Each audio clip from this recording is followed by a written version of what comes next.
আমি ৭টি ভাষা বলতে পারি, সাফাইকর্মীর ছেলে বলল। সিইও আনন্দ শর্মা হাসলেন, কিন্তু সাথে সাথেই তার মুখ গম্ভীর হয়ে গেল। শান্তিদেবী কখনো ভাবেননি যে তার ১২ বছরের ছেলে ওই গগনচুম্বী অট্টালিকার সবচেয়ে গুরুত্বপূর্ণ বোর্ডরুমে ঢুকে পড়বে, যেখানে তিনি গত ৭ বছর ধরে সাফাইকর্মী হিসেবে কাজ করছিলেন।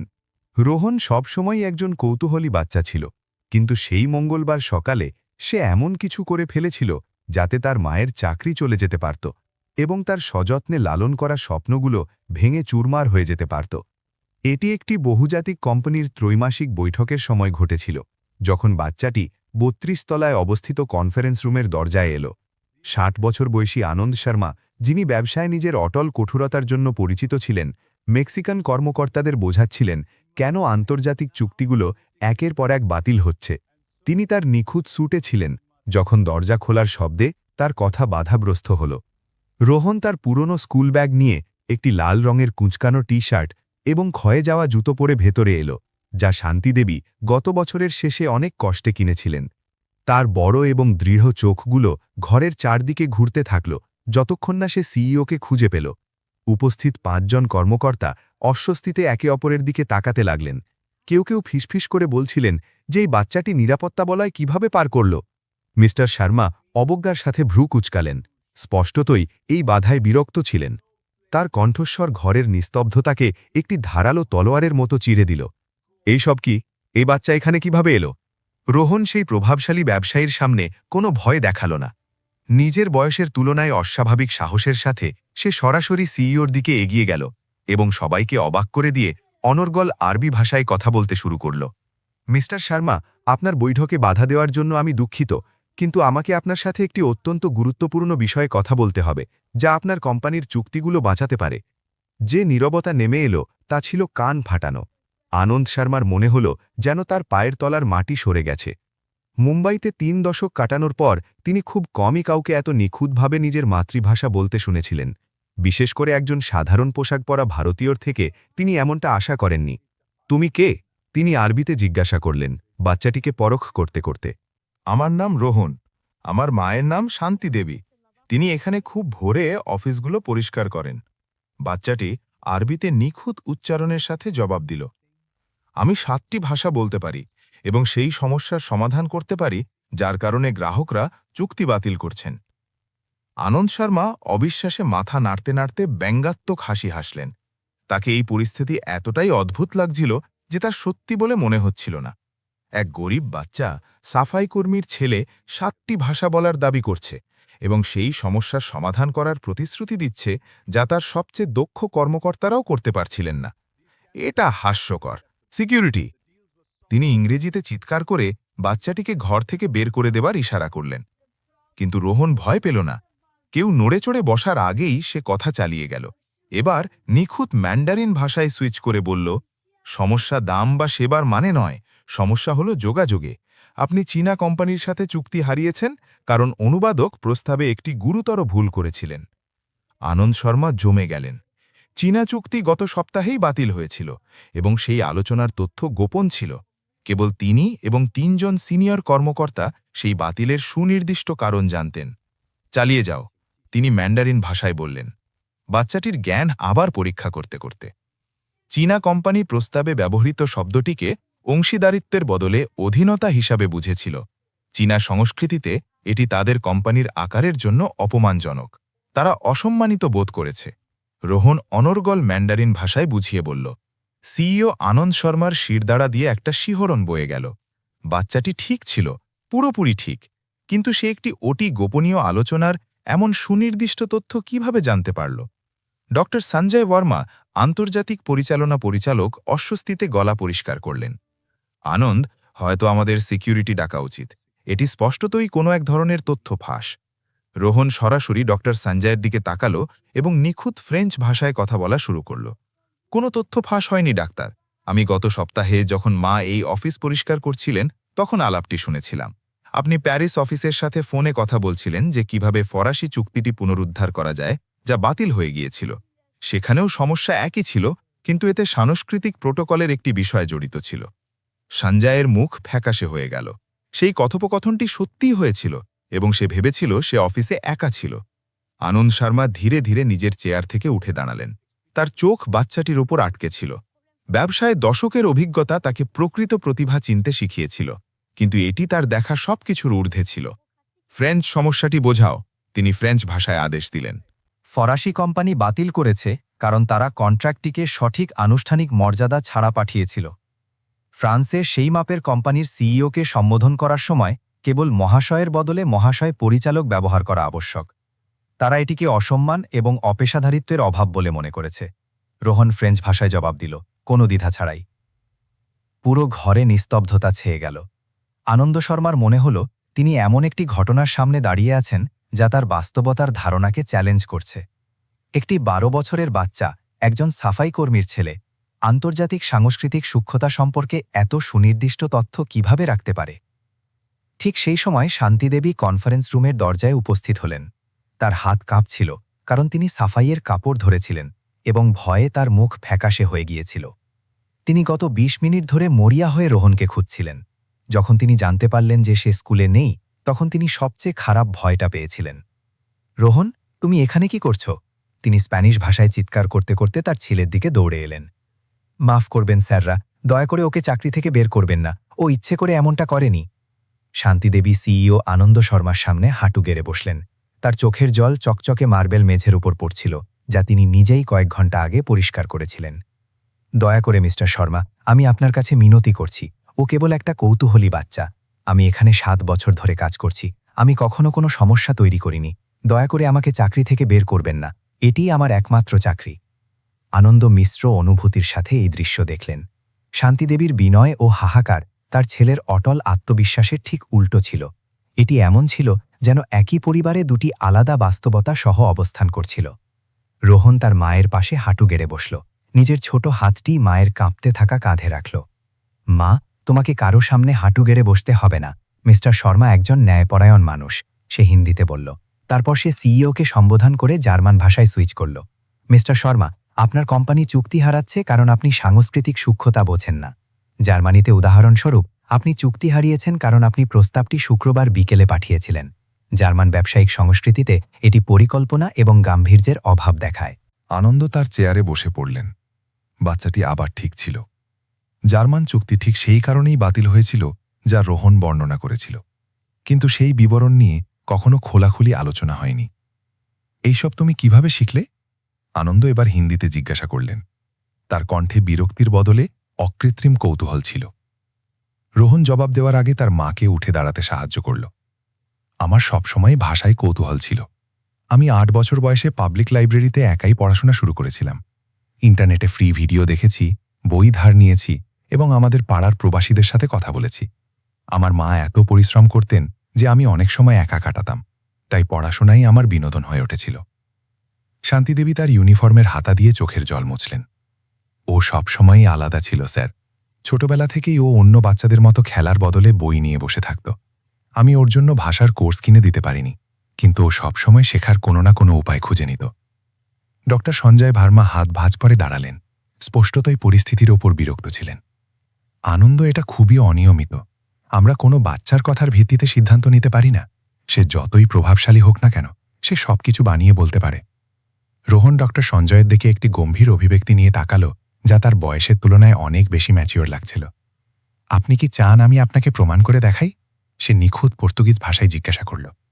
আপনি ইতালীয় চুক্তিটি হারিয়েছেন কারণ আপনি বোঝেননি যে যখন তারা সি পেনসিয়ামো বলেছিল, তার মানে এই ছিল না যে তারা এটি ইতিবাচকভাবে ভাববে। ইতালিতে এই অভিব্যক্তিটি না বলার একটি বিনয়ী উপায়। তারা আগেই প্রস্তাব গ্রহণ না করার সিদ্ধান্ত নিয়ে ফেলেছিল। ডক্টর সঞ্জয়ের মুখ আবার ফ্যাকাশে হয়ে গেল। ইতালীয় অভিব্যক্তি এবং তার সাংস্কৃতিক প্রেক্ষাপট সম্পর্কে সেই সুনির্দিষ্ট তথ্য তিনি 2 দিন আগেই একজন বিশেষ উপদেষ্টার মাধ্যমে জেনেছিলেন, যাকে কোম্পানি অনেক চড়া মূল্যে ভাড়া করেছিল। আনন্দ শর্মা উঠে দাঁড়ালেন এবং হাত দুটি পিঠের পেছনে বেঁধে ঘরে পায়চারি করতে লাগলেন। ব্যবসায় দশকের অভিজ্ঞতা তাকে প্রকৃত প্রতিভা চিনতে শিখিয়েছিল, কিন্তু এটি তার দেখা সবকিছুর ঊর্ধ্বে ছিল। আমাকে সপ্তম ভাষাটি দেখাও, তিনি ফ্রেঞ্চ ভাষায় চ্যালেঞ্জ করলেন। রোহন ঘরে ঢোকার পর প্রথমবার হাসল। স্প্যানিশ কোম্পানির সাথে সমস্যাটি সাংস্কৃতিক ছিল না, এটি ছিল সময়ের। সে অনর্গল ফ্রেঞ্চ ভাষায় জবাব দিল। আপনি ভিডিও কনফারেন্স এমনভাবে নির্ধারণ করেছিলেন এটা না ভেবেই যে স্পেনে মানুষ দুপুর 2টো থেকে 4টে পর্যন্ত লাঞ্চ করে। বৈঠকটি ঠিক সেই সময়েই রাখা হয়েছিল যাকে তারা স্থানীয় রীতিনীতির প্রতি অসম্মান হিসেবে ধরে নিয়েছিল। আনন্দ এক মুহূর্তের জন্য চোখ বন্ধ করলেন। তার মনে হল যেন তার চেনা পৃথিবী তার চারপাশে আবার নতুন করে তৈরি হচ্ছে। ছেলেটি একদম ঠিক ছিল। প্রতিটি বিবরণ, প্রতিটি সাংস্কৃতিক সূক্ষ্মতা, প্রতিটি সুনির্দিষ্ট ভুল যা কোম্পানির লক্ষ লক্ষ টাকার ক্ষতি করছিল। ঘরের টান টান উত্তেজনা এক নতুন স্তরে পৌঁছে গেল যখন ডক্টর সঞ্জয় আনন্দের কাছে নিচু স্বরে পরামর্শ দিলেন যে হয়তো সিকিউরিটি ডাকা ভালো হবে, যাতে তদন্ত করা যায় যে কিভাবে এত গোপনীয় তথ্য ফাঁস হল। অন্য উপস্থিত কর্মকর্তারা নিজেদের মধ্যে ফিসফিস করছিলেন। স্পষ্টতই এই অস্বাভাবিক পরিস্থিতিতে অস্বস্তিতে ছিলেন। শান্তিদেবী তার ছেলের হাত শক্ত করে ধরলেন। তার চোখ তখনও কেঁদে কেঁদে লাল ছিল। তিনি ক্ষমতাশালী পুরুষদের মুখের সেই ভাব খুব ভালোভাবেই চিনতেন। এটি সেই একই ভাব যা তিনি ভোরে অফিস পরিষ্কার করার সময় অদৃশ্য থেকে দেখতেন। তাদের জন্য তিনি এবং রোহন কেবল এক অস্বস্তিকর বাধা ছিলেন যাদের সরিয়ে দিতে হবে। রোহন, চলো এখান থেকে যাই, তুমি আগেই অনেক ঝামেলা তৈরি করেছ। তিনি তার ছেলের কানে ফিসফিস করে তাকে দরজার দিকে টানার চেষ্টা করলেন, কিন্তু রোহন নড়ল না। তার চোখ আনন্দ শর্মার উপর আটকে রইল, যেন সে সিইওর অভিব্যক্তিতে এমন কিছু পড়তে পারছিল যা অন্য কেউ দেখতে পারছিল না। মিস্টার শর্মা, সে নিখুঁত রাশিয়ান ভাষায় বলল, যা ব্যবসায়ীকে বেশ চমকে দিল। আমি জানি যে আপনিও একটি সাধারণ পরিবার থেকে এসেছিলেন। আমি লাইব্রেরিতে একটি বিজনেস ম্যাগাজিনে আপনার গল্প পড়েছিলাম। যুদ্ধের আগে আপনার বাবা দামেস্কের রাস্তায় কার্পেট বিক্রেতা ছিলেন। আপনি বোঝেন যে প্রতিভা থাকা কিন্তু সুযোগ না থাকা কী জিনিস। আনন্দের পেটে যেন কেউ ঘুষি মারল। তার বাবা এবং দামেস্কের কার্পেটের উল্লেখ সেই স্মৃতিগুলোকে ছুঁয়ে গেল যা তিনি দশক আগে কবর দিয়েছিলেন। দুনিয়ার খুব কম লোকই তার যৌবনের সেই ব্যক্তিগত বিবরণ জানতেন, এবং নিশ্চিতভাবে তিনি একজন ৪২ বছরের ভারতীয় ছেলের মুখে তা শোনার আশা করেননি। তুমি এটা কিভাবে জানো? তিনি রাশিয়ান ভাষায় জিজ্ঞাসা করলেন। তার গলায় আবেগ চাপা ছিল। কারণ আমি সেই সব মানুষদের নিয়ে রিসার্চ করি যাদের আমি শ্রদ্ধা করি। রোহন অনর্গল রাশিয়ান ভাষায় জবাব দিল। আপনি এই সাম্রাজ্য তৈরি করেছেন কারণ কেউ আপনাকে একটি সুযোগ দিয়েছিল যখন কেউ আপনার উপর বিশ্বাস করেননি। আমি কেবল সেই সুযোগটিই চাইছি। যে নীরবতা নেমে এলো তা কেবল শান্তিদেবীর ঘন ঘন নিঃশ্বাসের শব্দে ভাঙছিল। তিনি কথোপকথনের একটা শব্দও না বুঝে কেবল দেখছিলেন, কিন্তু এটা অনুভব করছিলেন যে তার ছেলে এবং সবচেয়ে ক্ষমতাশালী লোকটির মধ্যে গভীর কিছু একটা ঘটছে। আনন্দ মুম্বাইয়ের মনোরম দৃশ্য দেখা প্যানোরামিক জানালার কাছে চলে গেলেন। তার চোখ দিগন্ত পর্যন্ত বিস্তৃত ইমারতগুলোর ওপর ঘুরতে থাকল। প্রতিটি ইমারত স্বপ্ন, উচ্চাকাঙ্ক্ষা এবং মানুষের গল্পের প্রতিনিধিত্ব করছিল, যারা তার মতোই নিজের অস্তিত্ব থেকে বড় কিছু গড়ার জন্য সংগ্রাম করেছিল। তুমি বলেছিলে যে তুমি আমাদের সমস্যা সমাধান করতে পারো? তিনি জানালার বাইরে তাকাতে তাকাতে বিড়বিড় করলেন। রোহন, কিভাবে বুঝিয়ে বলো? রোহন দীর্ঘশ্বাস নিল, অনুভব করল যে চূড়ান্ত মুহূর্তটি এসে গেছে। সে তার মায়ের হাত ছেড়ে দিল এবং জানালার কাছে আনন্দের পাশে গিয়ে দাঁড়াল। আপনি কেবল প্রযুক্তিগত অনুবাদকদের ব্যবহার করে আন্তর্জাতিক ব্যবসা করার চেষ্টা করছেন, সে হিন্দিতে বুঝিয়ে বলল। তার গলায় এক আত্মবিশ্বাস ছিল যা তার কিশোর বয়সের ঠিক উল্টো। কিন্তু ট্রান্সলেশন মানে কেবল শব্দকে এক ভাষা থেকে অন্য ভাষায় রূপান্তর করা নয়, এটি সংস্কৃতি, ঐতিহ্য, চিন্তাধারার অনুবাদ করা। আনন্দ ছেলেটির দিকে ফিরলেন। রোহনের দৃঢ় চোখে নিদেরই প্রতিফলন দেখে বললেন, চালিয়ে যাও। রোহন বলল, প্রতিটি দেশের নিজস্ব গতি, নিজস্ব অলিখিত নিয়ম থাকে।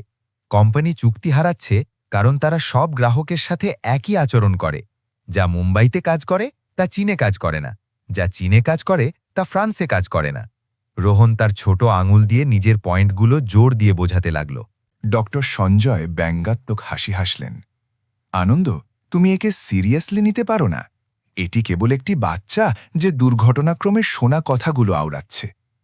রোহন ডক্টর সঞ্জয়ের দিকে একটি গম্ভীর দৃষ্টিতে তাকাল। ডক্টর, সম্মানের সাথেই বলছি, আপনি গত 6 মাসে 100 কোটি টাকার চুক্তি কেবল এই চিন্তাধারার কারণেই হারিয়েছেন, সে ফরমাল ইংরেজিতে বলল। সমস্যা এটি নয় যে আমি একটি বাচ্চা। সমস্যাটি হল যখন কেউ গুরুত্বপূর্ণ কথা বলতে যায় তখন আপনি শোনেন না। রোহনের উল্লেখ করা অর্থের সঠিক পরিমাণ ঘরের সবাইকে থমকে দিল। সেই সুনির্দিষ্ট সংখ্যাটি কেবল কোম্পানির ৩ জন সিনিয়র কর্মকর্তাই জানতেন এবং ২ দিন আগেই একটি বন্ধ দরজার বৈঠকে এ নিয়ে আলোচনা হয়েছিল। শান্তিদেবী গর্ব এবং ভয়ের সংমিশ্রণে এই দৃশ্য দেখছিলেন।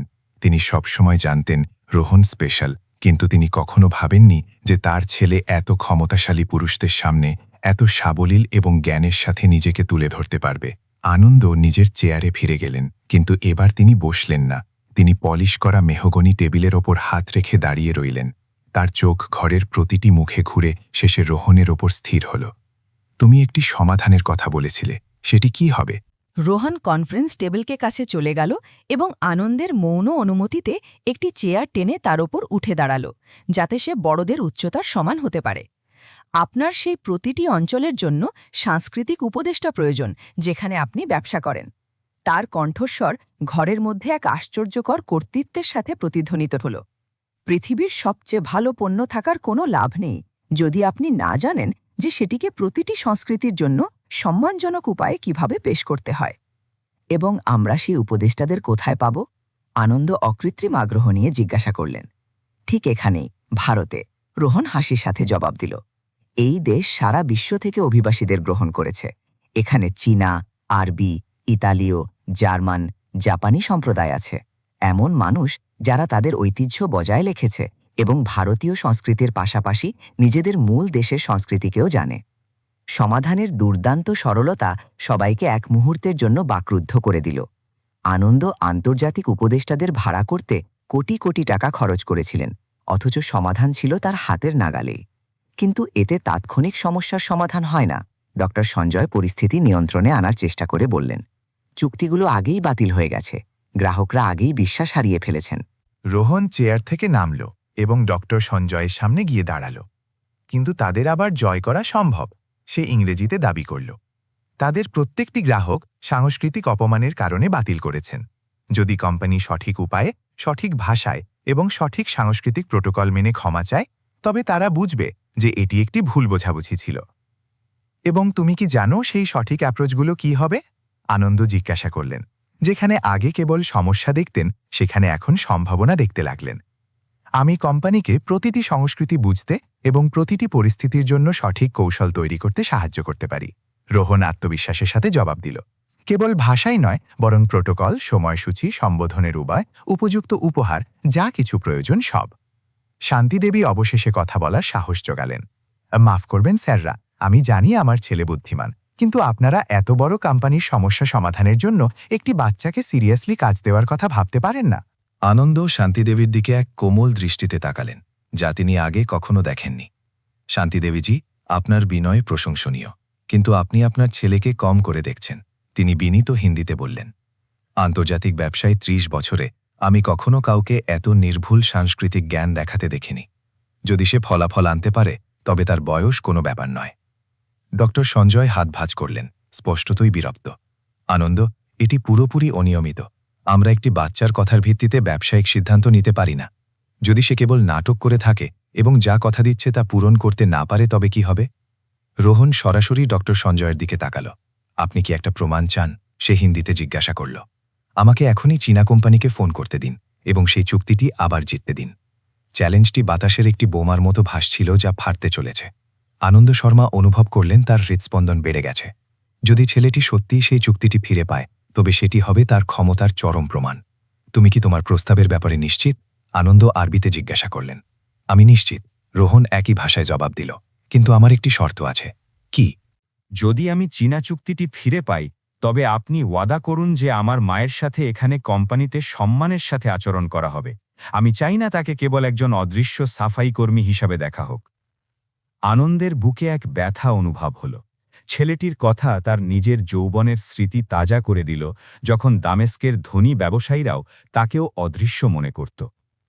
যদি তুমি সেই চুক্তিটি ফিরে পাও, আনন্দ ধীরে ধীরে বললেন, তোমার মাকে সাফাই সমন্বয়কারী বা ক্লিনিং কোঅর্ডিনেটর হিসাবে পদোন্নতি দেওয়া হবে, সম্মানজনক বেতন এবং পূর্ণ সুবিধাসহ। শান্তিদেবী বিস্ময়ে হা করে রইলেন, কিন্তু রোহন তখনও থামেনি। এবং আমি পড়াশোনা করতে চাই, সে যোগ করল।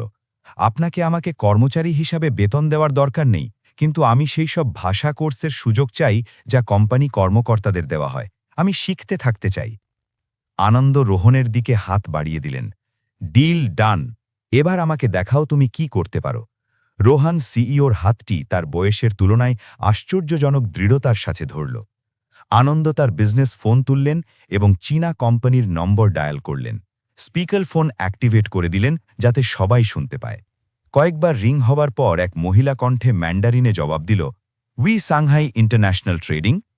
রোহান লম্বা শ্বাস নিল এবং নিখুঁত ম্যান্ডারিন ভাষায় কথা বলা শুরু করল। শুভ প্রভাত, আমার নাম রোহান। আমি ভারতের শর্মা ইন্ডাস্ট্রিজের পক্ষ থেকে ফোন করছি। আমি পরিচালক চ্যানের সাথে সেই গুরুত্বপূর্ণ বিষয়ে কথা বলতে চাই যা আমাদের চুক্তি বাতিল সংক্রান্ত সাংস্কৃতিক ভুল বোঝাবুঝির সাথে সম্পর্কিত। লাইনের ওপারে এক মুহূর্তের বিরতি ছিল। 1 মিনিট দয়া করে। কয়েক মিনিট পর একটি গম্ভীর পুরুষ কণ্ঠ জবাব দিল, হ্যালো, চ্যান উইং বলছি। পরিচালক চ্যান, আমার কল গ্রহণ করার জন্য আপনাকে অনেক অনেক ধন্যবাদ। রোহান চীনা সংস্কৃতির উপযুক্ত সম্মানজনক সুর বজায় রেখে জবাব দিল, আমি এটা প্রকাশ করার জন্য ফোন করছি যে আমাদের কোম্পানি ব্যবসায়িক প্রস্তাবের অনুবাদে একটি গুরুতর ভুল করেছিল। ভুল? চ্যান জিজ্ঞেস করল। তার গলায় কৌতূহল ঝিলিক দিচ্ছিল।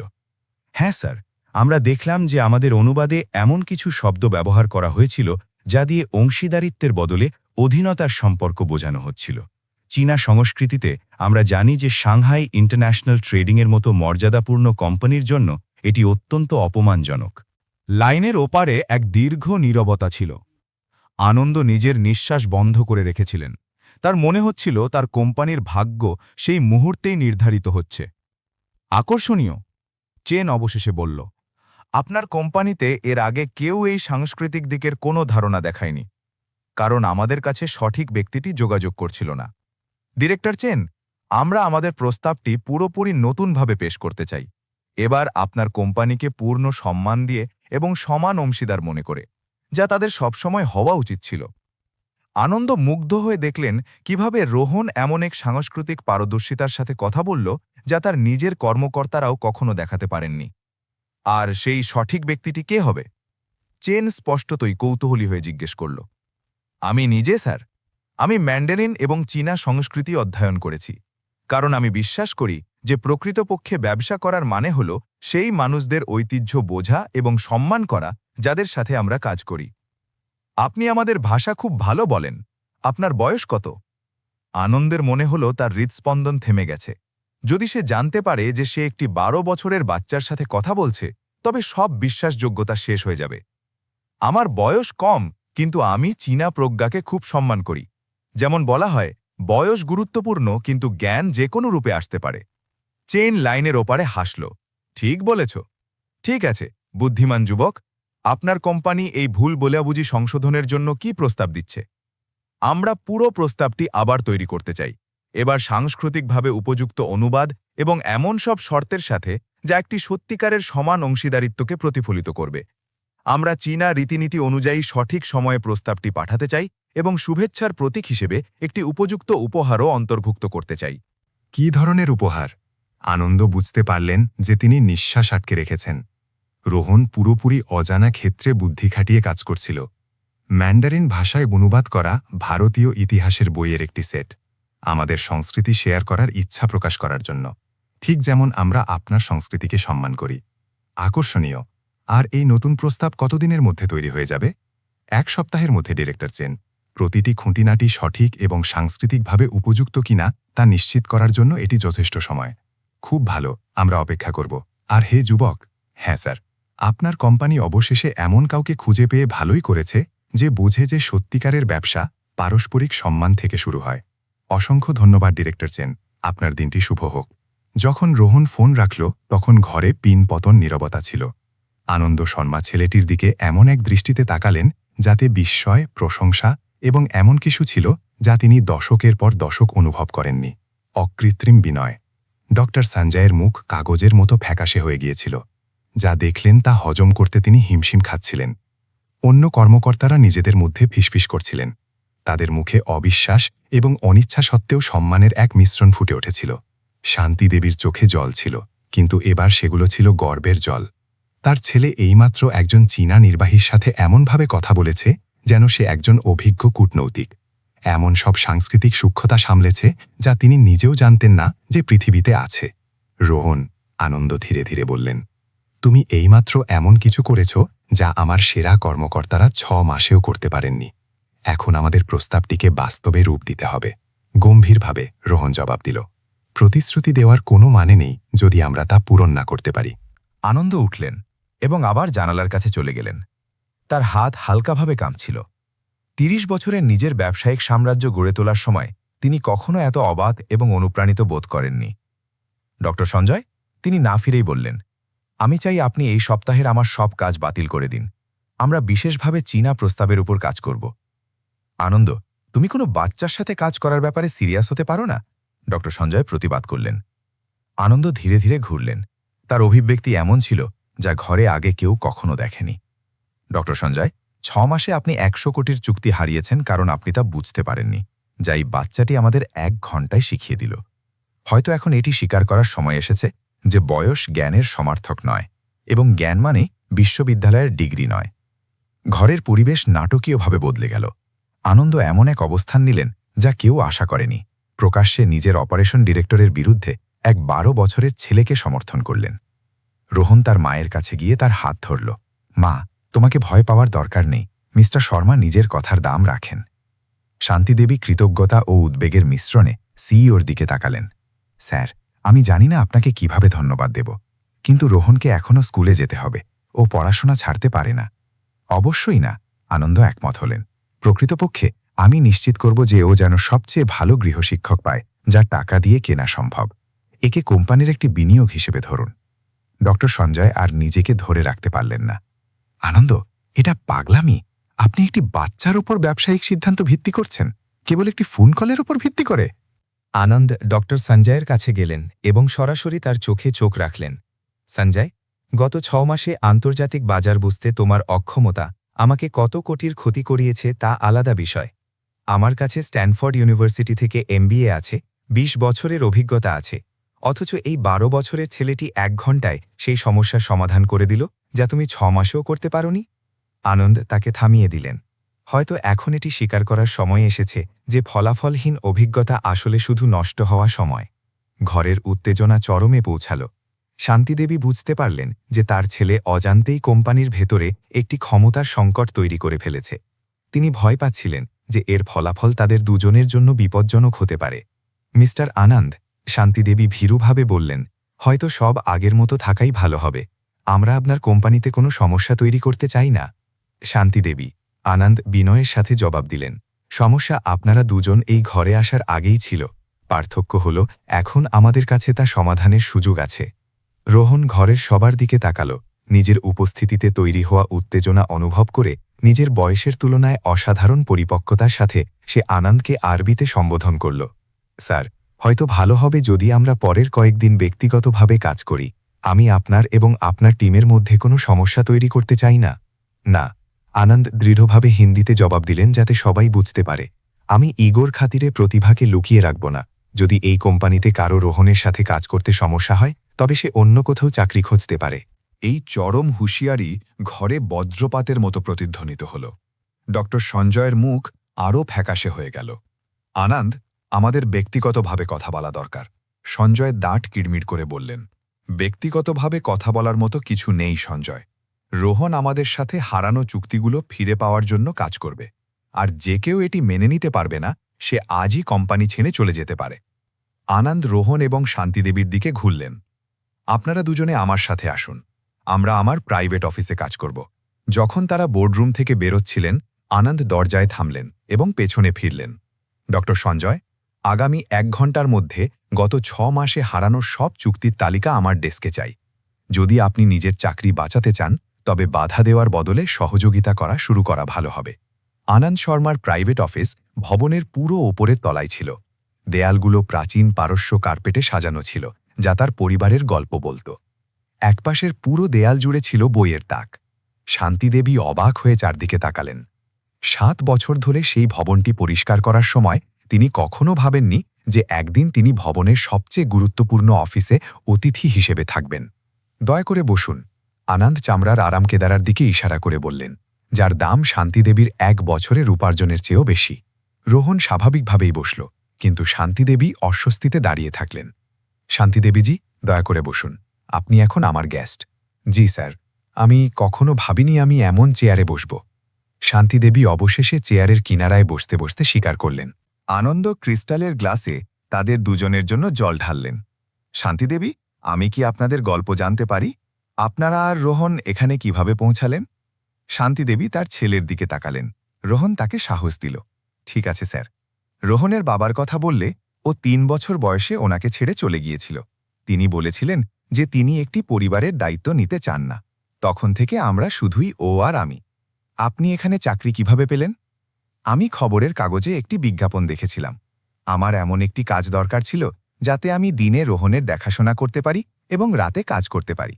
রাতের সাফাইয়ের কাজ একদম সঠিক ছিল, কারণ ও যখন ঘুমোতো তখন আমি কাজ করতে পারতাম। আনন্দ মাথা নাড়লেন। আর আপনি কবে বুঝতে পারলেন যে রোহনের ভাষার প্রতি বিশেষ দক্ষতা আছে? ছোটবেলা থেকেই ও আলাদা ছিল, শান্তিদেবী বললেন। তার মুখ উজ্জ্বল হয়ে উঠল। যখন ওর বয়স 5 বছর, ও টেলিভিশনে লোকেদের কথা বলার ধরন নকল করতে শুরু করেছিল। আমি ভেবেছিলাম এটা একটা খেলা। পরে বুঝলাম ও আসলে ওরা কি বলছে তা বুঝতে পারছিল। ও এত ভাষা শিখল কিভাবে? ও পাবলিক লাইব্রেরিতে ঘণ্টার পর ঘণ্টা কাটাত। শান্তিদেবী বোঝালেন। যখন আমি কাজ থেকে ফিরতাম, দেখতাম ও বই পড়ছে বা কম্পিউটারে ভিডিও দেখছে। আনন্দ রোহনের দিকে ফিরলেন। আর তুমি ইন্টারন্যাশনাল বিজনেস কালচার সম্পর্কে কিভাবে শিখলে? আমি সেই সব বিজনেস ম্যাগাজিন পড়তাম যা মানুষ মেট্রোতে ফেলে রেখে যেত, রোহন জবাব দিল। আর যখন আমি মায়ের সাথে কাজে আসতাম তখন কথাবার্তা শুনতাম। আমি শিখলাম যে ভাষা তো শুধু শুরু, গুরুত্বপূর্ণ বিষয় হল মানুষ কিভাবে চিন্তা করে তা বোঝা। তুমি আসলে কতগুলো ভাষায় অনর্গল কথা বলতে পারো? 7টি ভাষায় অনর্গল: হিন্দি, ইংরেজি, ফ্রেঞ্চ, ইতালীয়, পর্তুগিজ, ম্যান্ডারিন, আরবি এবং রাশিয়ান। আমি একটু জার্মান এবং জাপানি বুঝতে পারি, কিন্তু এখনও ভালো বলতে পারি না। আনন্দ শ্রদ্ধার সাথে মাথা নাড়লেন। আন্তর্জাতিক ব্যবসায় 30 বছরে আমি 4টি ভাষায় কথা বলতে পারি। তুমি 12 বছর বয়সেই 7টি বলতে পারো? আপনাকে তো একটা কোম্পানি গড়ে তুলতে হয়েছে, রোহন বিনয়ের সাথে বলল। আমার কাছে শুধু পড়াশোনা করারই সময় ছিল। কথোপকথন দরজায় টোকা পড়ায় বাধাগ্রস্ত হল। আনন্দের সেক্রেটারি পূজা ভেতরে এলেন এক গাদা নথি নিয়ে। মিস্টার শর্মা, ডক্টর সঞ্জয় আপনার চাওয়া হারানো চুক্তির তালিকা পাঠিয়েছেন। ধন্যবাদ পূজা। ডক্টর সঞ্জয়কে বলে দাও আমরা আজ পুরো বিকেল এখানেই কাজ করব। যখন সেক্রেটারি চলে গেলেন, আনন্দ নথিগুলো ডেস্কে ছড়িয়ে দিলেন। রোহন, এখানে গত 6 মাসে হারানো সব চুক্তি আছে, প্রায় 100 কোটি টাকার। তুমি কি আমাদের বুঝতে সাহায্য করতে পারো প্রতিটি ক্ষেত্রে কি ভুল হয়েছিল? রোহন উঠে ডেস্কের কাছে গেল। তার চোখ দ্রুত নথির ওপর ঘুরে গেল। আমি কি প্রতিটি কোম্পানিকে পাঠানো আসল যোগাযোগগুলো দেখতে পারি? আনন্দ নিজের কম্পিউটার খুললেন। পরের 1 ঘণ্টায় রোহন প্রতিটি প্রস্তাব, প্রতিটি ইমেল গুরুত্বের সাথে পরীক্ষা করল। সমস্যাটি সিস্টেম্যাটিক, সে অবশেষে বলল। প্রতিটি কোম্পানির সাথে একই ভারতীয় সাংস্কৃতিক দৃষ্টিভঙ্গি নিয়ে আচরণ করা হয়েছে, তাদের নিজস্ব ঐতিহ্যের সাথে খাপ না খাইয়েই। বিস্তারিত বলো। জাপানি কোম্পানি বাতিল করেছে কারণ আপনি গোল্ডেন উইক এর সময় প্রস্তাব পাঠিয়েছিলেন, যা জাপানে একটি জাতীয় ছুটি। এটি দেখায় যে আপনি তাদের সাংস্কৃতিক ক্যালেন্ডার নিয়ে গবেষণা করেননি। রোহন শুরু করল। চালিয়ে যাও। ইতালীয় কোম্পানি বাতিল করেছে কারণ আপনি আগস্ট মাসে একটি বৈঠক ঠিক করেছিলেন, যখন পুরো ইতালি ছুটিতে চলে যায়। জার্মান কোম্পানি বাতিল করেছে কারণ আপনি খুব ইনফর্মাল ইমেল পাঠিয়েছিলেন, অথচ জার্মানিতে ব্যবসা সবসময় ফর্মাল হয়। আনন্দ মুগ্ধ হয়ে দেখলেন রোহন প্রতিটি ভুল নিখুঁতভাবে বিশ্লেষণ করল। আর তোমার কি মনে হয় এই সব চুক্তি আবার ফিরে পাওয়া সম্ভব? আমার মনে হয় হ্যাঁ, রোহন আত্মবিশ্বাসের সাথে জবাব দিল। প্রতিটি কোম্পানি সাংস্কৃতিকভাবে অসম্মান বোধ করার কারণে বাতিল করেছে, পণ্য বা দামের জন্য নয়। যদি আমরা সঠিকভাবে ক্ষমা চাই এবং তাদের সংস্কৃতির প্রতি সম্মান দেখিয়ে প্রস্তাবগুলো আবার তৈরি করি, তবে তারা বুঝবে যে এটি একটি ভুল বোঝাবুঝি ছিল। শান্তিদেবী গর্ব ও উদ্বেগের সাথে এই কথোপকথন দেখছিলেন। তার 12 বছরের ছেলে 100 কোটি টাকা ফিরে পাওয়ার কথা বলছিল। রোহন, আনন্দ বললেন, তুমি কি সেই দায়িত্বটি বুঝতে পারছ যা তুমি নেওয়ার প্রস্তাব করছ? যদি তুমি ব্যর্থ হও তবে আমার কোম্পানির আরও বড় ক্ষতি হতে পারে। আমি বুঝি স্যার, রোহন গম্ভীরভাবে জবাব দিল। কিন্তু আমি এটাও বুঝি যে আমি যদি চেষ্টা না করি তবে কিছুই বদলাবে না। আনন্দ নিজের চেয়ারে গায়ে লিয়ে দিলেন। তুমি আমাকে আমার যৌবনের কথা মনে করিয়ে দিচ্ছ, সেই একই দৃঢ় সংকল্প। তোমার পরিবার কি সত্যিই খুব গরিব ছিল? আনন্দ হাসলেন। আমার বাবা দামেস্কের রাস্তায় কার্পেট বিক্রি করতেন। আমরা এতটাই গরিব ছিলাম যে কখনো কখনো দিনে মাত্র একবার খেতাম। কিন্তু আমার বাবা সবসময় বলতেন যে শিক্ষাই একমাত্র জিনিস যা কেউ আমাদের কাছ থেকে কেড়ে নিতে পারবে না। আপনি সেই অবস্থা থেকে কিভাবে বের হতে পারলেন?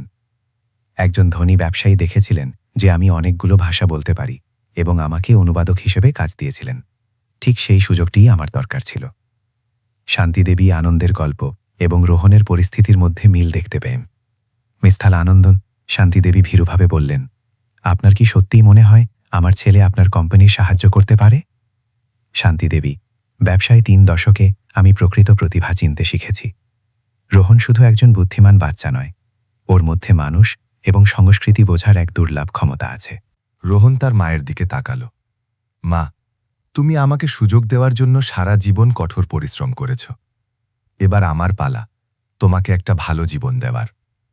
শান্তিদেবীর চোখে আবার জল এলো। বাবা, আমার ভালো জীবনের দরকার নেই। আমি শুধু চাই তুমি খুশি আর নিরাপদে থাকো। কিন্তু আমি তার চেয়েও বেশি চাই মা। আমি চাই তুমি আমার উপর গর্ব করো আর তোমাকে যেন কখনো কারো সামনে হাঁটু গেড়ে বসতে না হয়। আনন্দ মা এবং ছেলের এই আবেগঘন মুহূর্তটি দেখলেন। ঠিক আছে, আনন্দ আবেগ কাটিয়ে বললেন, আমাদের এখনই শুরু করতে হবে। রোহন, তুমি কি তৈরি? আমি তৈরি স্যার। কথোপকথন আবার দরজায় টোকা পড়ায় বাধাগ্রস্ত হল। এবার ডক্টর সঞ্জয় অনুমতি ছাড়াই ভেতরে ঢুকে এলেন।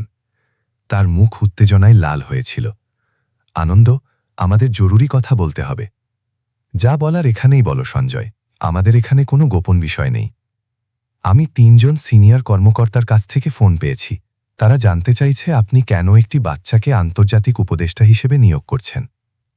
আনন্দ দীর্ঘশ্বাস নিলেন। তাদের বলো যে রোহন একজন সাংস্কৃতিক উপদেষ্টা, কোনো কর্মচারী নয়। ডক্টর সঞ্জয় দরজায় ইতস্তত করলেন। আনন্দ, আপনি কি নিশ্চিত যে আপনি কি করছেন? এতে কোম্পানিতে অনেক তোলপাড় হচ্ছে। সঞ্জয়, 24 ঘন্টায় রোহান আগে থেকেই 2 জন গ্রাহকের আগ্রহ ফিরিয়ে এনেছে। গত 6 মাসে আপনার টিম কি ফলাফল দিয়েছে? ডক্টর সঞ্জয় অস্বস্তিতে অফিস থেকে বেরিয়ে গেলেন। বিকেলে তারা ইতালীয় কোম্পানির সাথে যোগাযোগের কৌশল নিয়ে কাজ করলেন। রোহান বোঝালো যে ইতালিতে সফল ব্যবসার জন্য ব্যক্তিগত সম্পর্ক বা পার্সোনাল রিলেশনস অত্যন্ত গুরুত্বপূর্ণ। আনন্দ ইতালীয় কোম্পানিকে ডায়াল করলেন। স্পিকার ফোনে ফোন বাজতে শুরু করল। প্রন্ত, রোসিনি ইন্ডাস্ট্রিজ, বোনাসেরা, সেক্রেটারি বলল। রোহান নিখুঁত ইতালীয় ভাষায় বলল, শুভ সন্ধ্যা, আমি কি মিস্টার গুইসে প্রসিনির সাথে কথা বলতে পারি? কিছুক্ষণ পর একটি গমগমে পুরুষ কণ্ঠ জবাব দিল, প্রন্ত, গুইসে প্রসিনি বলছি। আনন্দ দেখলেন রোহান কিভাবে দক্ষতার সাথে কথোপকথন সামলাচ্ছে এবং পারিবারিক মূল্যবোধের গভীর পরিচয় দিচ্ছে। 2 সপ্তাহ যথেষ্ট সময় যাতে আমরা এমন কিছু তৈরি করতে পারি যা আপনার সম্মানিত পরিবারের যোগ্য হয়। ধন্যবাদ সিনিয়র রোসিনি, আপনার ধৈর্য এবং সময়ের জন্য ধন্যবাদ। আরিভেদেরচি, বিদায়, আর আপনার মাকে আমার পক্ষ থেকে শ্রদ্ধা জানাবেন। যখন রোহান ফোন রাখল, আনন্দ হাসছিলেন। মনে হচ্ছিল তিনি প্রথমবারের চেয়ে অনেক বেশি গ্রহণক্ষম ছিলেন। ইতালীয়রা অন্য সবকিছুর উপরে ব্যক্তিগত সম্পর্ককে গুরুত্ব দেয়। যখন আমি আমার মায়ের উল্লেখ করলাম এবং দেখালাম যে আমি পরিবারের গুরুত্ব বুঝি, তখন তারা আমার ওপর ভরসা করতে শুরু করলেন। আর এখন আমাদের এমন একটি প্রস্তাব তৈরি করতে হবে যা দেখাবে যে আমাদের অংশীদারিত্ব আপনার কোম্পানির কাজ করার এলাকাগুলোকে কিভাবে শক্তিশালী করবে। এটি কেবল মুনাফার কথা হতে পারে না। আনন্দ প্রশংসায় মাথা নাড়ালেন। একদিনে তুমি সেই গ্রাহকদের সাথে সংলাপ শুরু করে দিলে যাদের আমরা পুরোপুরি হারিয়ে ফেলেছিলাম। তুমি এই সাংস্কৃতিক সূক্ষ্মতাগুলো এত ভালো করে সামলাতে শিখলে কিভাবে? সঞ্জয়, 24 ঘন্টায় রোহান আগে থেকেই 2 জন গ্রাহকের আগ্রহ ফিরিয়ে এনেছে। গত 6 মাসে আপনার টিম কি ফলাফল দিয়েছে? ডক্টর সঞ্জয় অস্বস্তিতে অফিস থেকে বেরিয়ে গেলেন। বিকেলে তারা ইতালীয় কোম্পানির সাথে যোগাযোগের কৌশল নিয়ে কাজ করলেন। রোহান বোঝালো যে ইতালিতে সফল ব্যবসার জন্য ব্যক্তিগত সম্পর্ক বা পার্সোনাল রিলেশনস অত্যন্ত গুরুত্বপূর্ণ। আনন্দ ইতালীয় কোম্পানিকে ডায়াল করলেন। স্পিকার ফোনে ফোন বাজতে শুরু করল। প্রন্ত, রোসিনি ইন্ডাস্ট্রিজ, বোনাসেরা, সেক্রেটারি বলল। রোহান নিখুঁত ইতালীয় ভাষায় বলল, শুভ সন্ধ্যা, আমি কি মিস্টার গুইসেপে রোসিনির সাথে কথা বলতে পারি? কিছুক্ষণ পর একটি গমগমে পুরুষ কণ্ঠ জবাব দিল, প্রন্ত, গুইসেপে রোসিনি বলছি। আনন্দ দেখলেন রোহান কিভাবে দক্ষতার সাথে কথোপকথন সামলাচ্ছে এবং পারিবারিক মূল্যবোধের গভীর পরিচয় দিচ্ছে। 2 সপ্তাহ যথেষ্ট সময় যাতে আমরা এমন কিছু তৈরি করতে পারি যা আপনার সম্মানিত পরিবারের যোগ্য হয়। ধন্যবাদ সিনিয়র রোসিনি, আপনার ধৈর্য এবং সময়ের জন্য ধন্যবাদ। আরিভেদেরচি, বিদায়। আর আপনার মাকে আমার পক্ষ থেকে শ্রদ্ধা জানাবেন। যখন রোহান ফোন রাখল, আনন্দ হাসছিলেন। মনে হচ্ছিল তিনি প্রথমবারের চেয়ে অনেক বেশি গ্রহণক্ষম ছিলেন। ইতালীয়রা অন্য সবকিছুর উপরে ব্যক্তিগত সম্পর্ককে গুরুত্ব দেয়। যখন আমি আমার মায়ের উল্লেখ করলাম এবং দেখালাম যে আমি পরিবারের গুরুত্ব বুঝি, তখন তারা আমার উপর ভরসা করতে শুরু করলেন। আর এখন আমাদের এমন একটি প্রস্তাব তৈরি করতে হবে যা দেখাবে যে আমাদের অংশীদারিত্ব আপনার কোম্পানির কাজ করার এলাকাগুলোকে কিভাবে শক্তিশালী করবে। এটি কেবল মুনাফার কথা হতে পারে না। আনন্দ প্রশংসায় মাথা নাড়লেন। একদিনে তুমি সেই গ্রাহকদের সাথে সংলাপ শুরু করে দিলে যাদের আমরা পুরোপুরি হারিয়ে ফেলেছিলাম। তুমি এই সাংস্কৃতিক সূক্ষ্মতাগুলো এত ভালো করে সামলাতে শিখলে কিভাবে? আমার সবসময়ই আলাদা আলাদা মানুষের প্রতি আগ্রহ ছিল, রোহন জবাব দিল। যখন আপনি সত্যিই কাউকে বুঝতে চান, তখন আপনাকে বুঝতে হবে তারা কোথা থেকে এসেছে এবং তারা কিসের মূল্য দেয়। গভীর সন্ধ্যা এক বিস্ময় নিয়ে এলো। শান্তিদেবী আনন্দের অফিসের দরজায় চোখে জল নিয়ে এলেন, কিন্তু এবার সেগুলো ছিল খুশির জল। মিস্টার আনন্দ, অনেক অনেক ধন্যবাদ, তিনি বললেন। সাফাই টিমের মেয়েরা আজ আমার সাথে এত সম্মানের সাথে ব্যবহার করল। 7 বছরে প্রথমবার আমার এই ইমারতে নিজেকে একজন গুরুত্বপূর্ণ মানুষের মতো মনে হল। শান্তিদেবী, আপনি সবসময় গুরুত্বপূর্ণ ছিলেন। তফাৎ শুধু এতটুকুই যে এখন মানুষ সেটা চিনতে পারছে। রোহনের প্রথম দিন কেমন কাটল? আপনার ছেলে সেই 2 কোম্পানির আগ্রহ ফিরিয়ে এনেছে যাদের আমরা পুরোপুরি হারিয়ে ফেলেছিলাম। ও চমৎকার কাজ করছে। রোহন তার মাকে জড়িয়ে ধরার জন্য দৌড়ে গেল। মা, তোমার নতুন চাকরি কেমন কাটল? আলাদা খোকা, খুব আলাদা। আমার নিজের একটা অফিস আছে, একটা টিম আছে যাদের কোঅর্ডিনেট করতে হবে, আর মানুষ আমাকে শুধু শুভেচ্ছা জানানো ছাড়া শান্তিদেবী জি বলে ডাকছে। আনন্দ মা এবং ছেলের এই মিলন এক অনাবিল তৃপ্তির সাথে দেখলেন যা তিনি বহু বছর অনুভব করেননি। তিনি দেখছিলেন কিভাবে একটি পরিবার সুযোগ এবং প্রকৃত যোগ্যতার স্বীকৃতির মাধ্যমে বদলে যাচ্ছিল। শান্তিদেবী, রোহন, আপনারা কি আজ আমার সাথে রাতের খাবার খেতে চাইবেন? আমি এমন একটি রেস্টুরেন্ট চিনি যেখানে আমরা পরবর্তী পদক্ষেপগুলো নিয়ে আলোচনা করতে পারি। শান্তিদেবী ইতস্তত করলেন। স্যার, আমরা ভালো রেস্টুরেন্টে কিভাবে আচরণ করতে হয় তা জানি না। শান্তিদেবী, আপনি যেমন ঠিক তেমনই থাকুন। অকৃত্রিমতা যে কোনো প্রথাগত শিষ্টাচারের চেয়ে বেশি মূল্যবান। মুম্বাইয়ের কেন্দ্রে একটি অভিজাত রেস্তোরাঁয় রাতের খাবারের সময় আনন্দ নিজের যাত্রা সম্পর্কে আরও অনেক কিছু জানালেন। কিভাবে তিনি দামেস্কের রাস্তা থেকে মুম্বাইয়ের সবচেয়ে সফল ব্যবসায়ীদের একজন হয়ে উঠলেন।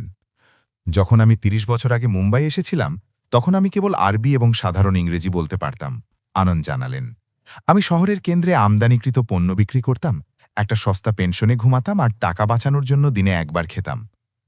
আপনি হিন্দি কিভাবে শিখলেন? রোহন জিজ্ঞেস করল। ঠিক যেভাবে তুমি অন্য ভাষাগুলো শিখলে, কৌতূহল, নিষ্ঠা আর প্রয়োজন। আমি জানতাম মুম্বাইয়ে সফল হওয়ার জন্য আমাকে কেবল ভাষাই নয়, ভারতীয় সংস্কৃতিকেও বুঝতে হবে। আপনার কি কখনো মনে হয়নি যে আপনি ভুল জায়গায় আছেন? প্রতিদিন, রোহন। কিন্তু আমি শিখলাম যে যদি আপনি আপনার ভিন্নতাকে সঠিক জায়গায় কাজে লাগাতে জানেন, তবে আলাদা হওয়াটা একটা বড় সুযোগ বা অ্যাডভান্টেজ হতে পারে। শান্তিদেবী আনন্দের কথাগুলো মুগ্ধ হয়ে শুনছিলেন। নিজের ছেলেকে ভালো সুযোগ দেওয়ার জন্য নিজের সংগ্রামের সাথে তিনি মিল খুঁজে পাচ্ছিলেন। মিস্টার আনন্দ, শান্তিদেবী ভীরুভাবে বললেন, আমি কি জিজ্ঞেস করতে পারি আপনি আমাদের এত সাহায্য কেন করছেন? আনন্দ একটু থামলেন, নিজের জবাব নিয়ে ভাবলেন। শান্তিদেবী, যখন আমি রোহনের বয়সের ছিলাম, তখন একজন ধনী ব্যবসায়ী আমাকে একটা সুযোগ দিয়েছিলেন যা আমার জীবন বদলে দিয়েছিল। তিনি ক্ষমতা দেখেছিলেন যেখানে অন্যরা শুধু একটা গরিব ছেলেকে দেখত। এখন আমার পালা যে আমি তেমনটাই করি। আর যদি কিছু ভুল হয়, যদি রোহন তার কথা রাখতে না পারে, তবে আমরা অন্যভাবে চেষ্টা করব। কিন্তু আমার মন বলছে আপনার ছেলে আমাদের সবাইকে অবাক করে দেবে, এমনকি নিজেকেও। রাতের খাবার চলতে থাকল। রোহন ব্যবসায়িক কৌশল সম্পর্কে বিস্তারিত প্রশ্ন করল। আনন্দ ছেলেটির প্রশ্নের পরিমক্ষতা দেখে অভিভূত হলেন। রোহন, তুমি কি কখনো ভেবেছ বড় হয়ে তুমি কি করতে চাও? আমি আমাদের মতো মানুষদের ভালো সুযোগ পেতে সাহায্য করতে চাই। রোহন বিনা দ্বিধায় জবাব দিল। আমি এমন একটি কোম্পানি গড়তে চাই যা প্রতিভাকে গুরুত্ব দেবে। সেই ব্যক্তি কোথায় জন্মেছে বা তার পরিবারের কাছে কত টাকা আছে সেটা বড় কথা হবে না। আনন্দ হাসলেন। রোহনের মধ্যে তিনি সেই আদর্শবাদ দেখতে পেলেন যা কয়েক দশক আগে তার নিজের ব্যবসায়িক পথকে অনুপ্রাণিত করেছিল। এটি একটি মহৎ লক্ষ্য এবং তোমার কাছে এটি অর্জনের জন্য সব প্রয়োজনীয় হাতিয়ার আছে। যখন তারা সেই রাতে বাড়ি ফিরলেন, শান্তিদেবী আর রোহন কথা বললেন যে কিভাবে মাত্র 2 দিনে তাদের জীবন পুরোপুরি বদলে গিয়েছিল। খোকা, তুমি কি নিশ্চিত যে তুমি এই সব দায়িত্ব সামলাতে পারবে? শান্তিদেবী জিজ্ঞেস করলেন যখন তারা তাদের ছোট রান্নাঘরে রাতের খাবার বানাচ্ছিলেন। আমার ভয় করছে মা, রোহন স্বীকার করল। কিন্তু আমি এটাও জানি যে এটি আমাদের জন্য একটা আলাদা জীবন গড়ার সুযোগ। যদি আমি এখন চেষ্টা না করি তবে হয়তো এমন সুযোগ আর কখনো পাব না। আমার তোমার উপর ভরসা আছে খোকা, আমি সবসময় ভরসা করেছি। আমি শুধু চাই তুমি এটা জানো যে যাই হোক না কেন তুমি যে মানুষটা, তাতেই আমি গর্বিত। রোহন তার মাকে জড়িয়ে ধরল। দায়িত্বের বোঝা অনুভব করলেও সেই নিঃস্বার্থ ভালোবাসার শক্তিও সে অনুভব করল, যা তাকে সবসময় সাহস জুগিয়েছে। আমরা এটি অর্জন করব। আমরা সবাইকে দেখাবো যে আমাদের মতো মানুষও পরিবর্তন আনতে পারে। সেই রাতে আনন্দ দেওয়া আন্তর্জাতিক বিজনেস প্রোটোকলের তথ্যগুলো পড়তে পড়তে রোহন সেই চ্যালেঞ্জগুলোর কথা ভাবছিল যা তাকে আগামী কয়েকদিন সামলাতে হবে। সে জানত আনন্দের কোম্পানিতে অনেকেই তাকে নিয়ে সন্দেহ করত। কোনো ছোট ভুল শুধু তার সুযোগই নষ্ট করবে না, বরং আনন্দের সম্মান এবং তার মায়ের নতুন চাকরিরও ক্ষতি করতে পারত। কিন্তু চাপের সাথে সাথে সে এক অদম্য জেদও অনুভব করল। অবশেষে সে নিজের প্রতিভাকে বড় কোনো কাজে লাগানোর সুযোগ পেয়েছিল। তৃতীয় দিনের সকালে রোহন আনন্দের অফিসে পৌঁছল। শুভ সকাল রোহন, আনন্দ অভিবাদন জানালেন, যিনি ভোর 6টা থেকেই অফিসে ছিলেন। তুমি কি ভালো করে ঘুমিয়েছ? হ্যাঁ স্যার, আমি সারা রাত পরবর্তী গ্রাহকদের কৌশল নিয়ে ভেবেছি। চমৎকার, আজ আমরা জার্মান কোম্পানির উপর মনোযোগ দেব। তুমি বলেছিলে যে তারা নিয়মনিষ্ঠা এবং সময়ানুবর্তিতাকে গুরুত্ব দেয়। একদম, জার্মানিতে ব্যবসাকে বিজ্ঞানের মতো মনে করা হয়, রোহন বোঝাল। প্রতিটি বিবরণ নিখুঁত হতে হবে, প্রতিটি সময়সীমা ঠিকঠাক মেনে চলতে হবে এবং যোগাযোগ হতে হবে স্পষ্ট ও সরাসরি। আমাদের কিভাবে তাদের সাথে যোগাযোগ করা উচিত? ইতালীয়দের ঠিক উল্টো, যারা ব্যক্তিগত সম্পর্ককে গুরুত্ব দেয়, জার্মানরা কারিগরি দক্ষতা এবং নির্ভরযোগ্যতা দেখতে চায়। আমাদের প্রমাণ করতে হবে যে আমরা আমাদের পরিকল্পনার ভুল বুঝতে পেরেছি এবং এমন ব্যবস্থা নিয়েছি যাতে তা আর কখনো না হয়। আনন্দ কোম্পানিকে ডায়াল করলেন। মুম্বাইয়ে তখন দুপুর, মানে জার্মানিতে বিকেল 5টা, কর্মকর্তাদের অফিসে পাওয়ার উপযুক্ত সময়। কলটি ধরল একজন সেক্রেটারি। মোলার টেকনোলজিস, গুটেন টাগ, শুভদিন। গুটেন টাগ, রোহন নিখুঁত প্রথাগত জার্মান ভাষায় জবাব দিল। আমি কি ডিরেক্টর ক্লস মুলারের সাথে কথা বলতে পারি? এটি ভারতের শর্মা ইন্ডাস্ট্রিজ সংক্রান্ত একটি গুরুত্বপূর্ণ বিষয়। একটু অপেক্ষার পর একটি গম্ভীর কণ্ঠ জবাব দিল। ক্লস মুলার বলছি, আপনি কি চান? হেয়ার মুলার, আমার নাম রোহন। অ্যাপয়েন্টমেন্ট ঠিক করার ক্ষেত্রে আমাদের মারাত্মক ভুলের জন্য আমি ক্ষমা চাইতে ফোন করেছি। পরিকল্পনার ভুল? ওটা পরিকল্পনার ভুলের চেয়েও বেশি কিছু ছিল। ওটা ছিল পেশাদারিত্বের অভাব। আপনারা কি বুঝতে পারছেন ওটা কতটা সমস্যাজনক ছিল? হ্যাঁ, মিস্টার মুলার, শুক্রবার বিকেলে অ্যাপয়েন্টমেন্টের প্রস্তাব দেওয়া এটাই প্রমাণ করে যে আমরা জার্মান কর্মসংস্কৃতিকে সম্মান করি না। জার্মানিতে শুক্রবার বিকেলটা সপ্তাহান্তের প্রস্তুতির জন্য রাখা থাকে। সেই সময়ে বৈঠকের কথা বলা পরিকল্পনার অভাব এবং কাজের সাথে জীবনের ভারসাম্যের প্রতি অসম্মান প্রদর্শন করে। ক্লস ময়লার একটু থামলেন। ভুলের এত সুনির্দিষ্ট কারণ শুনে তিনি অবাক হলেন। আপনি এটি কিভাবে বুঝলেন?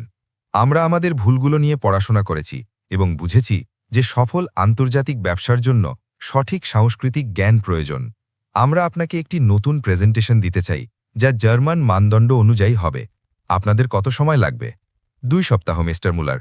একটি প্রেজেন্টেশন বানানোর জন্য এটি যথেষ্ট সময়, যা জার্মান কোয়ালিটি নিশ্চিত করবে। ঠিক আছে, আমি ঠিক 2 সপ্তাহ পর প্রেজেন্টেশন আশা করছি। কোনো দেরি সহ্য করা হবে না, বুঝেছেন? আপনার ধৈর্যের জন্য অসংখ্য ধন্যবাদ মিস্টার মুলার। আবার কথা হবে। যখন রোহন ফোন রাখল, আনন্দ প্রশংসায় মাথা নাড়লেন। মনে হচ্ছে তুমি তাকে মুগ্ধ করতে পেরেছ। জার্মানরা নিখুঁত কাজ এবং ভুল সরাসরি স্বীকার করাকে সম্মান করে। এখন আমাদের কাছে 2 সপ্তাহ সময় আছে তা পূরণ করার। বিকেল 4টের দিকে ডক্টর সঞ্জয় আবার দরজায় দেখা দিলেন, তবে এবার তার অভিব্যক্তি আলাদা ছিল। আনন্দ, রোহন, আমি আপনাদের দুজনের কাছে ক্ষমা চাইতে চাই। তারা অবাক হয়ে একে অপরের দিকে তাকাল। ডক্টর সঞ্জয় বসলেন।